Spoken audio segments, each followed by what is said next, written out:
Desde los siglos III a IX, Tikal experimentó un desarrollo extraordinario. La verdadera edad dorada de la ciudad comenzó a finales del siglo VII.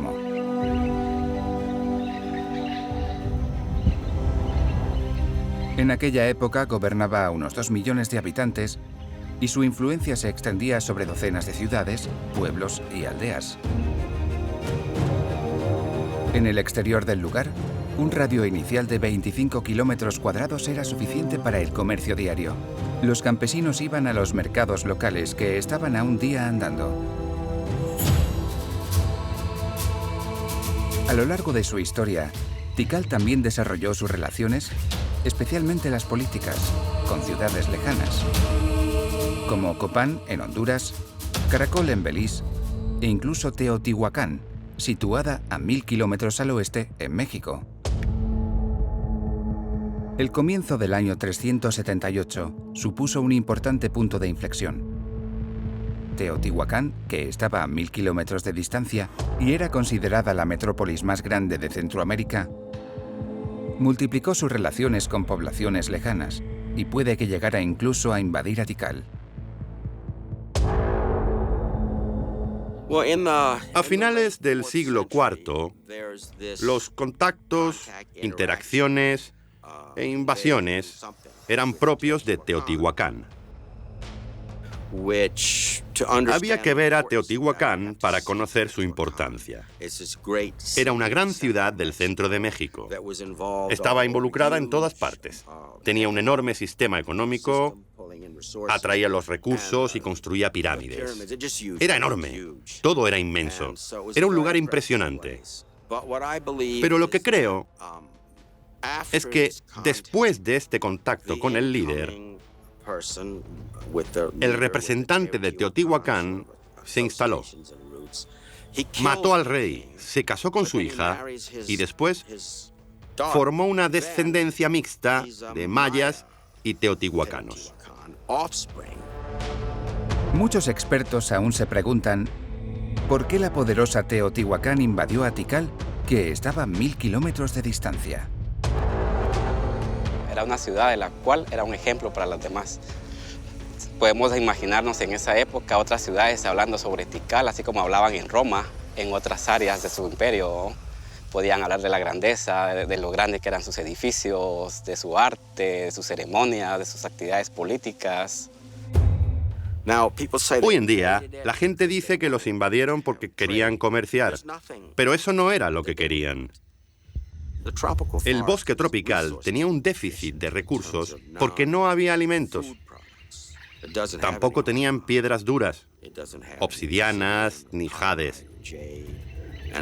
Todas esas cosas se importaban de las tierras altas.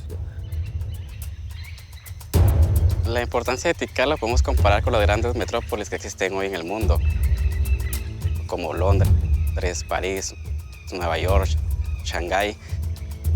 Era un centro de poder político, económico, cultural, tenía una influencia. Es probable que Tikal fuera invadida por su prestigio y gran fama. Podemos imaginar que Teotihuacán deseara fortalecer su dominio sobre el mundo maya. Después de eso, muchos elementos arquitectónicos adoptaron el estilo de Teotihuacán y de las ciudades de México.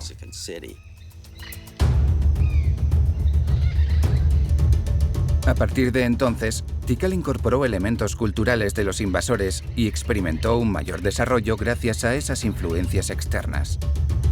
En la esquina noreste, a los pies de la Acrópolis central, un edificio de 2 habitaciones que era probablemente un templo representaba el ejemplo perfecto de ello. Sobre todo porque se construyó después de la invasión. La plataforma sobre la que se alzaba reproducía las formas típicas de la arquitectura de Teotihuacán.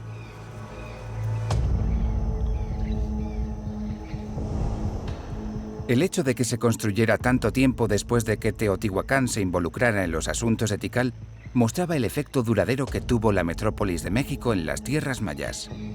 Pero Tikal se había convertido mucho antes en una gran ciudad con muchas ciudades y pueblos periféricos.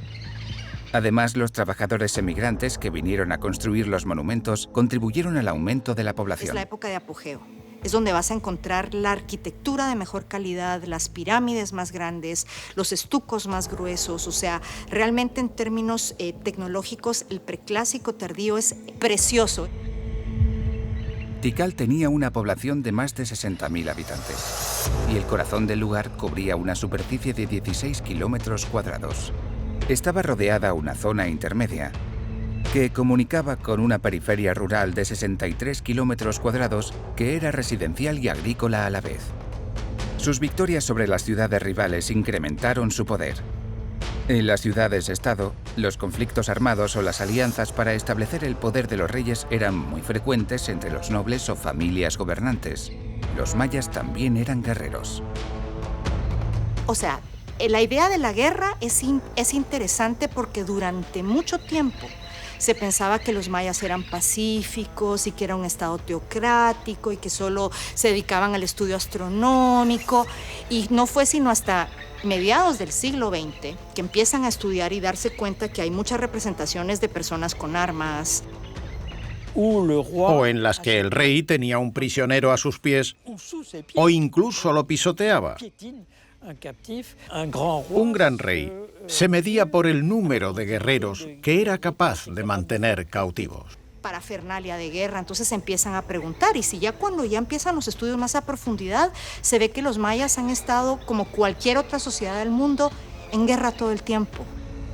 En Tikal, los tributos, las conquistas y los matrimonios suministraron muchos recursos a los nuevos gobernantes y dieron un nuevo impulso a la construcción.